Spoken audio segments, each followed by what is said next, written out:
मंडळी, राज्यातील 29 महापालिकांच्या निवडणुकांचा बिगुल वाजला असून 23 डिसेंबर पासून उमेदवारी अर्ज दाखल करायला सुरुवात झाली आहे। त्यासाठी 30 डिसेंबर ही अखेरची तारीख असेल। पण दुसरीकडे महायुती असो की महाविकास आघाडी, दोन्हीकडील प्रमुख राजकीय पक्षांकडून अजूनही इच्छुक उमेदवारांच्या मुलाखती सुरू आहेत।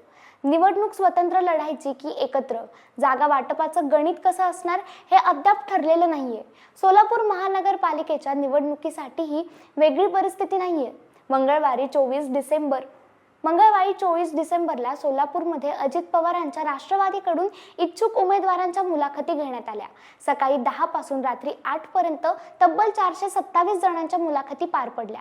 त्या मुलाखतीमध्ये प्राध्यापक, शिक्षक, डॉक्टर, वकील, इंजिनियर, उद्योजक तसेच उच्च शिक्षित तरुण-तरुणींचा मोठा सहभाग होता। पण या सगळ्यामध्ये मुलाखत घ्यायला आलेल्या एका तृतीयपंथीने सगळ्यांचंच लक्ष वेधून घेतलं। अंगावर तब्बल 75 तोळे सोनं घालून त्यांनी अजित पवारांच्या राष्ट्रवादीकडे उमेदवारीची मागणी केली। रामचंद्र मंजेली उर्फ अबोली अक्का असं त्या उमेदवाराचं नाव असून त्यांचे फोटो आणि व्हिडिओ सध्या सोशल मीडियावर व्हायरल होत आहेत। साहेब, फक्त एकदा संधी द्या, निवडून येऊन दाखवते असा विश्वास पक्ष नेत्यांसमोर बोलून दाखवणाऱ्या अबोली अक्का आहेत तरी कोण? उमेदवारीसाठी त्यांनी अजित पवारांच्या राष्ट्रवादीचाच पर्याय का निवडला? राजकारणात एंट्री करून त्यांना नगरसेवक पद कशासाठी मिळवायचंय तेच या व्हिडिओतून जाणून घेऊयात। नमस्कार, मी राजनंदिनी आणि आपण पाहताय देदणका। मंडळी, तृतीयपंथी म्हणजे केवळ टाळ्या वाजवून पैसे मागणारा समाज आपल्याला दिसतो, पण आता लोकप्रतिनिधी म्हणून काम करण्याची जिद्द बाळगणाऱ्या अबोली अक्कांची रॉयल एंट्री सध्या सोलापूरच्या गल्ली बोळात चर्चेचा विषय ठरली आहे। 5 तोळ्यांचं लॉकेट, 18 तोळे वजनाच्या बिलवर पाटल्या, 5ही बोटांमध्ये सोन्याच्या अंगठ्या, गळ्यात गंठण आणि सोन्याची बोरमाळ असं एकूण 75 तोळे सोनं अंगावर घालून सोलापूरच्या पूर्व भागातील रामचंद्र शेट्टप्पा मंजिले उर्फ अबोली अक्का जेव्हा उमेदवारीसाठी मुलाखत द्यायला राष्ट्रवादी भवनात पोहोचल्या तेव्हा त्यांच्या एंट्रीने भल्या भल्यांचे डोळे दिपले। त्यावेळी त्यांनी आपल्या सहकाऱ्यांसह केलेलं शक्ती प्रदर्शन कमालीचं होतं। दरम्यान राष्ट्रवादीचे शहराध्यक्ष संतोष पवार आणि कार्याध्यक्ष जुबेर बागवान यांनी इच्छुक उमेदवारांच्या मुलाखती घेतल्या। शहरातील रस्ते, पाणी, वीज यांसारख्या मूलभूत समस्यांवर उपाय करण्याची तळमळ अनेक उमेदवारांनी व्यक्त केली। पण गोल्डन अबोली अक्का जेव्हा मुलाखतीसाठी आल्या तेव्हा त्यांनीही आपल्या अस्तित्वाची लढाई असल्याचं सांगितलं। सोलापूर महापालिकेच्या प्रभाग क्रमांक 9 मधून त्या निवडणूक रिंगणात उतरल्यात। त्यासाठी त्यांनी त्यांचा उमेदवारी अर्ज देखील दाखल केलाय। पण आता त्यांना राष्ट्रवादी काँग्रेसकडून अधिकृत उमेदवारीची अपेक्षा आहे। तुम्ही निवडणूक का लढवू इच्छित आहात? प्रभागात कोणत्या कामांना प्राधान्य देणार? असे प्रश्न जेव्हा राष्ट्रवादीच्या पदाधिकाऱ्यांनी अबोली अक्का यांना विचारले तेव्हा त्या भावुक झाल्या। त्यांनी सांगितलं की आज माझ्याकडे भरपूर काही आहे, पण मी माझ्यासाठी नाही तर प्रभागातील नागरिकांच्या समस्या सोडवण्यासाठी उमेदवारी मागत आहे। याशिवाय समाजात आजही आम्हाला हीन दर्जाची वागणूक दिली जाते। रस्त्यावरून चालताना लोक आजही आमच्याकडे वाईट नजरेने बघतात। हाच दृष्टिकोन बदलण्यासाठी आम्हाला सत्तेच्या चाव्या हव्या आहेत, अशा शब्दात त्यांनी आपल्या राजकीय आणि सामाजिक संघर्षाचा पट मांडला। वर्षानुवर्षे दुर्लक्षित राहिलेल्या आमच्या समाजाला मुख्य प्रवाहात आणण्यासाठी आपण हे ऐतिहासिक पाऊल उचलत असल्याचं अबोली अक्का यांनी स्पष्ट केलंय।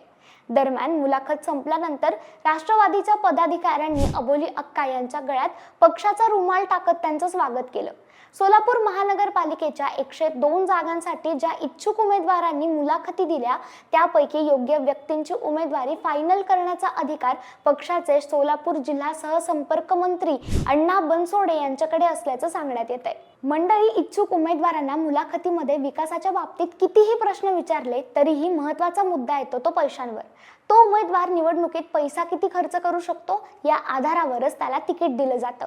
आणि म्हणूनच अबोली अक्का जेव्हा मुलाखतीसाठी आल्या तेव्हा त्यांनी अंगावर 75 तोळे सोनं घालत शक्ती प्रदर्शन केलं। आपण पैशात कुठेही कमी नाहीत असा संदेश त्यांना राष्ट्रवादीच्या पदाधिकाऱ्यांना द्यायचा होता, अशी दुसरी चर्चाही आता रंगली आहे। पण अबोली अक्का यांनी उमेदवारीसाठी अजित पवारांच्या राष्ट्रवादीचाच पर्याय का निवडला?